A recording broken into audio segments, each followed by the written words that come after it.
Shalom hermanos, sean todos bienvenidos a este estudio del Mishkan de Yahweh, acerca del santuario y el templo, cada uno de los templos que se construyeron aquí en la tierra, conforme al modelo que les fue enseñado a cada uno de ellos en el santuario, a Moshe en el monte Sinaí, a David y Salomón les fue enseñado y a Ezequiel lo que se les fue enseñado en el santuario celestial, el santuario que en Ezequiel nos da su descripción, conforme a ese modelo que fueron hechos todos los santuarios aquí en la tierra.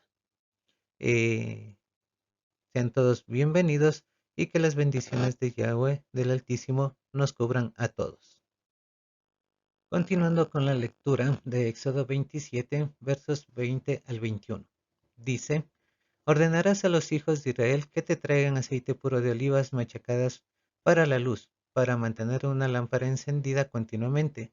Aarón y sus hijos la pondrán en el tabernáculo del testimonio fuera de la cortina al frente del testimonio y lo mantendrán ardiendo desde la tarde hasta la mañana delante de Yahweh. Esta será una regulación permanente por todas las generaciones de los hijos de Israel.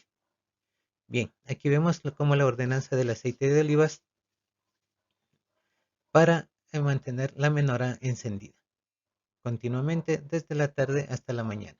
Así como está ordenado, así se hizo y se continúa haciendo en el Mishkan celestial. Es la labor diaria del sumo sacerdote y de todos los sacerdotes que tenían su obra por turnos en el, en el santuario, en el Hagmigdash, conforme a la ordenanza que le fue dada por Yahweh a Aarón, a Moshe y a todos los sacerdotes conforme a las labores diarias que tenían que realizar. Continuamos con nuestra lectura en Éxodo 28, de versos del 1 al 10, que dice: Llamarás a tu hermano Aarón y a sus hijos, que vengan de entre los hijos de Israel a ti, para que me puedan servir como Kohanim o como sacerdotes, Aarón y sus hijos, Nadab, Abiú, Eleazar e Itamar. Harás para tu hermano Aarón vestiduras apartadas para servir a Yahweh, que expresen dignidad y esplendor. Habla a todos los artesanos, a quienes yo he dado un ruach de sabiduría, y hazlos hacer las vestiduras de Aarón para apartarlo para mí, para que me pueda servir en el oficio de cojén.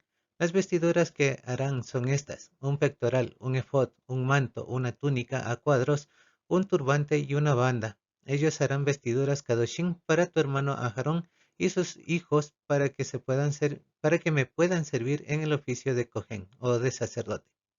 Usarán oro, hilo de azul, púrpura y escarlata y lino fino. Harán el efod de oro, de lino de azul, púrpura y escarlata y lino finamente tejido, bordado por un experto artesano. 2 sombreras que se junten a los bordes de su extremo para que se puedan abrochar. Su banda decorada se hará de la misma hechura y materiales: oro, hilo de azul, púrpura y escarlata y lino finamente tejido. Toma 2 piedras de esmeralda y graba en ellas los nombres de los hijos de Israel, 6 de los nombres en una piedra y 6 de los nombres restantes en la otra piedra, conforme al orden del nacimiento de ellos. Vemos aquí las instrucciones de cómo debía ser la vestidura del Cohen Gadol y de los sacerdotes hijos de Aarón, como eran Nadab, Abiú, Eleazar e Itamar. Entonces, las vestiduras de ellas eran especiales porque desde la vestidura era apartada para Yahweh, al igual que los sacerdotes, Aarón y sus hijos.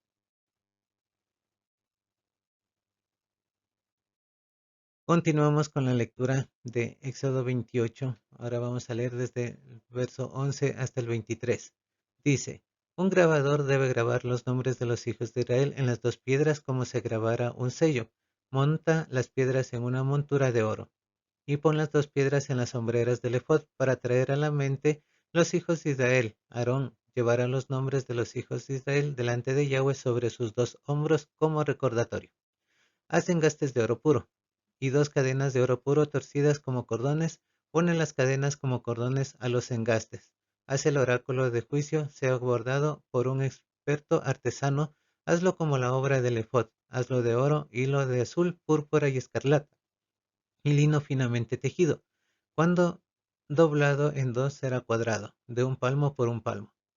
y lo entretejerás con una textura de 4 hileras de piedras. La primera hilera será una cornalina, un topacio y una esmeralda.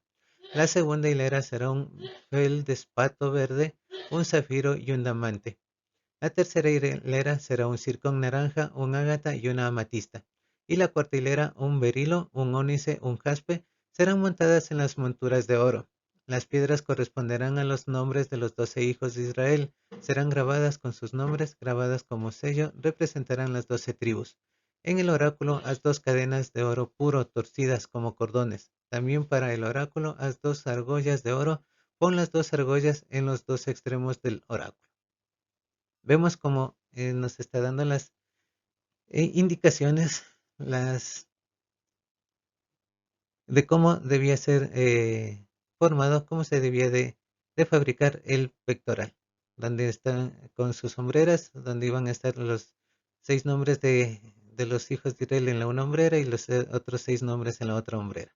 Y en cada una de las piedras que iban en el pectoral, eh, el orden en el que tenían que ir cada una de las piedras y así el nombre de cada uno de los hijos de Israel conforme a su orden de nacimiento. Vemos cómo fueron hechos y las indicaciones, las instrucciones que dio Yahweh para que esto se realice de forma perfecta como a él le agrada.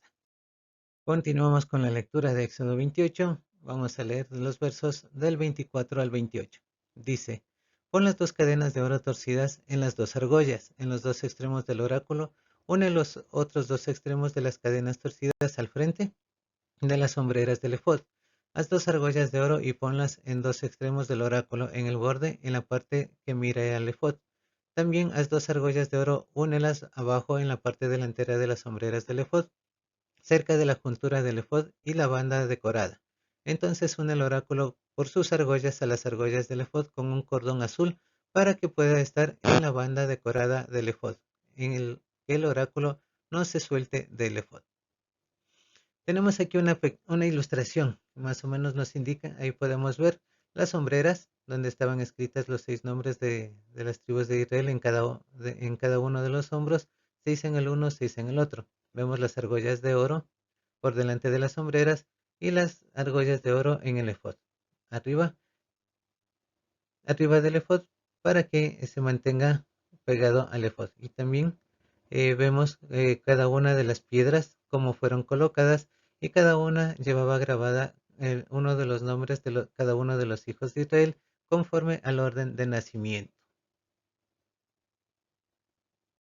Continuamos con la lectura de Éxodo 28. Vamos a ver desde los versos 29 hasta el 39. Dice: Aarón llevará los nombres de los hijos de Israel en el oráculo de juicio sobre su corazón, cuando él entre en el lugar Macón Kadosh, como un recordatorio continuo delante de Yahweh. Pondrás el Urim y el Tumim en el oráculo del juicio. Ellos estarán sobre el corazón de Aarón, cuando él entre en la presencia de Yahweh. Así Aarón siempre tendrá los medios para hacer decisiones para los hijos de Israel sobre su corazón, cuando él esté en presencia de Yahweh. Harás el manto para el efod de azul en su totalidad. Tendrás una abertura para la cabeza en el medio. Alrededor de la abertura habrá un borde tejido como el cuello de un abrigo de malla para que no se rasgue. En la parte inferior harás granadas de azul, púrpura y escarlata y ponlas en todo alrededor, con campanillas de oro entre ellas en todo alrededor. Campanilla de oro, granada, campanilla de oro, granada, todo alrededor del dobladillo del manto. Aarón lo usará cuando ministre y su sonido será oído cuando él entre al lugar Macón Kadosh delante de Yahweh y cuando salga para que no muera.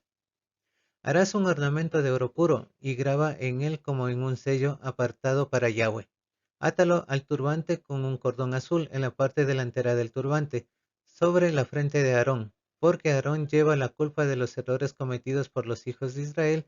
Él, en dedicar sus ofrendas Kadoshim, este ornamento estará siempre sobre su frente para que las ofrendas para Yahweh sean aceptadas por él. Tejerás la túnica a cuadros de lino fino, haz un turbante de lino fino y haz una banda el trabajo de tejedor en colores. Vemos aquí las instrucciones finales de cómo debía ser la vestimenta de Aarón para que pueda ministrar día a día en el Mishkan, ya que recordemos que cuando él es consagrado a Yahweh, se le indica, se le dice que la Torah para él, la ley para él, es que él no podía salir nunca del santuario, del Hamikdash de Yahweh, porque él estaba apartado para ministrarle a él todos los días de su vida durante toda su servicio, que como sabemos de los sacerdotes comenzaba alrededor de los 22 años. En esta ilustración podemos mirar la vestimenta del Kohen Gadol, del sumo sacerdote. Tenemos el turbante, el hilo azul, la mitra, las piedras de onis sobre sus hombros, el efod, aquí la prenda de colores, el pectoral con las 12 piedras y los 12 nombres de las tribus de Israel, el urim y el tunim a cada uno de los lados. Tenemos el cinturón, la túnica azul, las campanillas y las granadas y la túnica blanca. También lo vemos aquí agarrado a un incensario. ¿Sí? Entonces todo conforme a la descripción que nos da en el libro de Éxodo de cómo debía vestir el sumo sacerdote, el Kohen Gadol, para ministrar delante de Yahweh y para poder tomar las decisiones y para consagrar al pueblo de Israel completamente y juzgar al pueblo a sí mismo cuando habían las plagas que azotaban al pueblo. Aquí nos da como más adelante nos indica cómo brillaban el Tunín y el Urum para tomar las decisiones conforme a los juicios contra o a favor del pueblo de Israel. Continuando con la lectura de Éxodo 28, vamos a leer versos desde el 40 hasta el 43. Dice, asimismo para los hijos de Aarón, haz túnicas blancas y atuendos de cabeza que expresen dignidad y esplendor. Con estas viste a Aarón y a sus hijos, luego úngelos, los inauguras y los dedicas como Kadosh, para que ellos me puedan servir en el oficio de Cohen.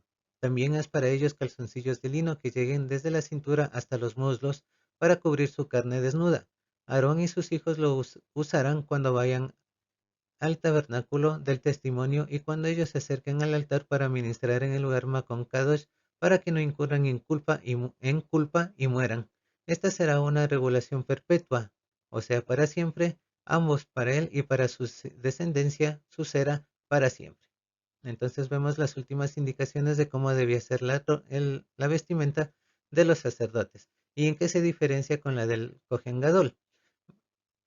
Sabemos, como aquí dice, solamente túnicas blancas, bandas y atuendos de la cabeza que expresen dignidad y esplendor. O sea que manifiesten que eran apartados para Yahweh, dedicados a Él, a su servicio al 100% por toda su vida. Aquí tenemos en esta ilustración la diferencia de cómo era la vestidura del sacerdote normal, del sacerdote secular, las vestimentas blancas con el cinturón y la cubierta de la cabeza con el turbante, ropa sencilla, pero que designaba dignidad y que era apartado para Yahweh. Y al otro lado podemos ver la vestimenta del sumo sacerdote, la vestimenta completa por delante y por detrás, como estaban hechas para que el efod o sea, para que el pectoral se sujete al efod sin que éste pueda soltarse.